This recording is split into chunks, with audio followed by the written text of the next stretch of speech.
Ini harapan sebenarnya orang Indonesia semakin bahagia, amin, Ya, begitu amin. ya. Kita ke Pak Imam, langsung Pak Imam, bahwa kemudian ini kita lebih lihat ke persoalan besarnya adalah Indonesia. Tapi ini hasil rilis Survei dari dari BPS BPS. ini adalah subjektivitas dari masing-masing personal. Bagaimana kita melihat sisi objektifnya, kemudian apa yang harus kita tingkatkan sebenarnya? Jadi ukuran seperti ini, walaupun tentu masih banyak kelemahan ya, tapi ini sebuah upaya ke depan ya, melangkah lebih jauh ya. Kalau apa yang kita baca, ibarat seorang dokter yang mendiagnosa pasien ya, kalau pasien yang diperiksa itu hanya satu dimensi, maka nanti resepnya juga Akan hanya salah.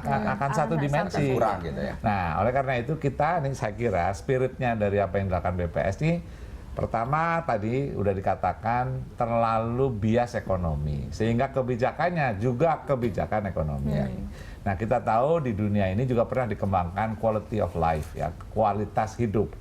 Tapi lagi-lagi dimensinya objektif, misalnya kualitas hidup diukur dari kematian bayi, ya. Kalau kemudian kualitas hidup dikaitkan dengan income, gitu, personal, gitu kan, bukan lagi negara dari global itu. Nah, ukuran-ukuran kesehatan, pendidikan segala macam itu adalah perkembangan yang lebih baik daripada ukuran-ukuran ekonomi yang sifatnya makro. Nah, ini mau lebih mikro lagi nih. Tidak hanya kaitannya dengan pendidikan orang per orang, kesehatan, tetapi ke dimensi perasaan, ke dimensi kepuasan yang sangat-sangat subjektif. Sehingga nanti ukuran-ukuran ini ya akan juga menentukan kebijakan-kebijakan pemerintah. Apa sih yang membuat orang bahagia? Ternyata tadi hubungan sosial harus diperhatikan. Nah, nanti secara fisik mungkin perlu kebun-kebun atau taman-taman interaksi. Di Jakarta, di Surabaya sudah ada ya. Di Jakarta ada RPtra, di Surabaya juga sudah mulai ada taman-taman. Karena di situ orang itu kebahagiaan itu tumbuh. Nah, nanti ke depan ukurannya lebih tegas lagi. Adalah gimana kaitannya dengan pelestarian alam. Kaitannya dengan kita bertanggung jawab ke depan. Nah, ini ukurannya lain lagi. Nah, jadi kalau itu dilakukan, mudah-mudahan hasilnya akurat dan kebijakannya tepat. Kebijakannya lebih bervariasi. Baik. Sekarang ini tersesat di dalam kebijakan-kebijakan yang bias ekonomi. Gitu, kira-kira gitu. Pak Imam. Terakhir Bu Wanti, silakan. Makasih Pak. Jadi hampir sama sih sebenarnya kesimpulan. Jadi pertama yang saya garis bawahi bahwa indeks kebahagiaan ini melengkapi indikator-indikator yang sudah ada, bukan menggantikan.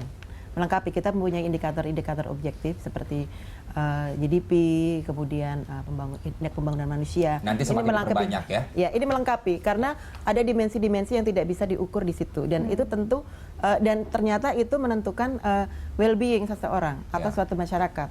Contohnya saya memberikan contoh di Jogja. Jogja itu di Pulau Jawa kemiskinannya tertinggi. Tapi kita ukur indeks kebahagiaannya, dia kebahagiaannya tertinggi juga. Pulau Jawa. Nah, itu kan sebenarnya kalau kita hanya melihat satu sisi dari sisi ekonomi, padahal ada hal-hal lain yang ada kearifan lokal, ada budaya yang juga mungkin bisa ditonjolkan di situ. Kemudian satu hal lagi yang penting, pada saat kita memahami memaknai indeks kebahagiaan ini, memang lebih baik kalau kita melihat ke dalam, masuk ke dalam 19 indikatornya, masuk ke dimensi-dimensinya, sehingga kita bisa mengambil kebijakan-kebijakan. Seperti contoh, orang tua itu kebahagiaannya semakin tua kan semakin rendah. Sebenarnya itu kan juga kita sekarang menghadapi bonus demografi. Ke depan akan banyak sekali orang Indonesia yang usia produktif, kemudian suatu saat akan menjadi penduduk usia tua. Sehingga kita tahu bahwa kebahagiaan mereka di sisi-sisi manakah kebahagiaan itu yang rendah. Misalnya dari sisi kesehatannya, kemudian hubungannya. Nah, itu kalau kita bedah lagi untuk kota desa, kemudian kaitannya dengan status perkawinan, kita melihat bahwa orang yang cerai hidup itu ternyata dia mengalami permasalahan dengan hubungan sosialnya. Tapi tentunya singkat saja, waktu kita terbatas Pak Bu Wanti, bahwa kemudian kita berharap ini tentunya akan lebih ditingkatkan dimensi-dimensinya ya, begitu ya. Tidak hanya berhenti di data, tapi juga menghasilkan kebijakan yang justru lebih rekomendasi. Jadi dengan kata lain ya, ada satu ya, Jok ya. Jadi suami yang punya income tinggi, ya, jangan terlalu bangga dulu lihat dulu bahagia nggak istrinya gitu loh. sebaliknya. Walaupun kita income-nya itu rendah juga nggak usah kecil hati. Oke. Bisa nggak membahagiakan istri? Kan itu nggak dimensinya nggak cuma Belum tentu. ekonomi loh. Baik. Persoalan batin begitu ya Pak Persoalan Imam. batin. Pak Imam dan Bu Wanti, maaf sekali lagi Ya, waktu kita terbatas, kita harus menyudahi Lansok untuk hari ini dan pemirsa Anda bisa mengirimkan informasi dan saran kepada kami lewat email di redaksi @berita1.tv. Atau follow kami via Twitter, Facebook, YouTube, dan Instagram. Nantikan Lansok setiap hari pukul 13 sampai 14 waktu Indonesia Barat. Terima kasih.